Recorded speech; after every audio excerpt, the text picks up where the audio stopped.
Ruri ahansi y'omutwe oguri kugira ngu enhanced access to justice underscoring reforms in African judiciaries kandi President Museveni obwabire nagambaho aha mukoro ogwo kubasa kwiguraho oruterano oru agizire ngu n'obukirabe ngu oburinganiza nibubasa kukoraho n'obwihanga lyokuba ritari mukurungi butebekana n'esente ngu bitu nicyanguha ihanga lyaba ritebekine kandi riri kutunguka.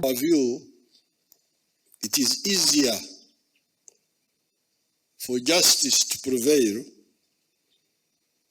when there are a few conditions in the society. It is easier. Number one, growth and prosperity. President Museveni agarukire yayoreka omugasho ogwo kushoma na munonga kugira ngu oburinganiza bwabasa kukoraho kurungi. Also helps. Education brings enlightenment. That's why here in Uganda we have been pushing for the case of universal education. Everybody must go to school and stay there for at least 14 years so that he knows more about his body, because that education educates you more about your own body. Muringo nigo gumwe President Museveni ahijire abaramuzi okuguma nibareba ebirungi ebiri omunkora y'abaramuzi omu mahanga g'abajungu ngu konka batebwa kureba na nahankora eya Africa ari kugira ngu eki nikiyamba okugira ngu habaho oburinganiza kandi buri omwe yahurira amazirwe. I'm very grateful to His Lordship, the Chief Justice and the judges of Uganda who have now joined us in the effort of synthesis to synthesize what is good in the middle class, European middle class legal system, and what is good in our own systems. Chief Justice His Lordship Alphonse Owinyidoro agizire ngu okweterana okw'abaramuzi omuruterane rwabo nikiyambaho bakuru b'abaramuzi hamwe na n'abaramuzi okuruga omu mahanga 16 okubasa kuganira aha nshonga eziri kuteganisa ekitongore ekiramuzi okuruga omuri Africa. It's a blessing and bears testimony to your very well-known Pan-African credentials. I extend our cordial welcome to the Honorable Chief Justices, the heads of delegations, and esteemed participants from the Southern and Eastern African judiciaries for coming to Uganda for this conference.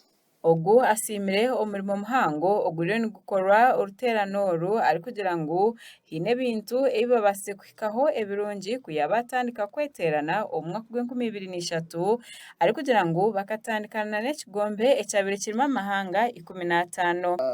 A study that was carried out in Uganda and similar for many African countries, many African jurisdictions.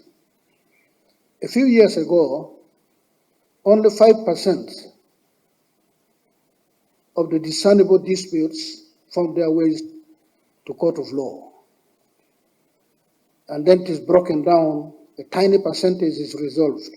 Chairperson owa Forum Age Honorable Justice Becky Mafarara kandi Chief Justice owa Kingdom of Eswatini asimire President Museveni hamwe na government ye ahabo kwikiriza ngo ruterano rubase kubaho omuri Kampala bari kugira urukiko rwabo rwa buri mwaka. As a forum, we believe in the doctrine of separation of powers between the executive, the legislature, as well as the judiciary.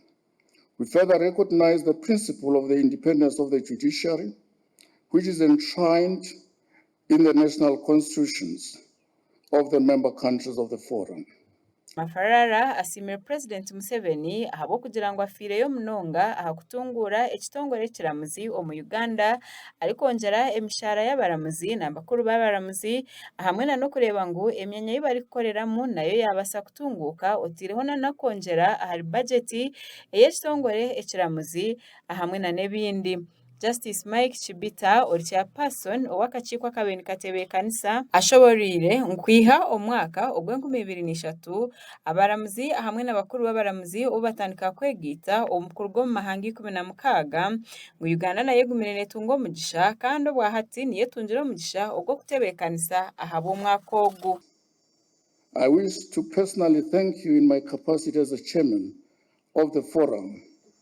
I'm advised for taking a keen interest in the improvement of the terms and conditions of the judges of Uganda, including their salaries and post-retirement packages. With these few words, it is my pleasure to do what?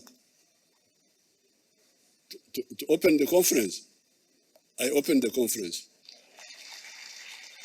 Oruterane oru orukubaho buri mwaka nibabagenderire okubasa kuganira aha nshonga eziri kubateganisa otireho na nebyo ebibakubasa kukora okugira ngo beyongere okutunguka.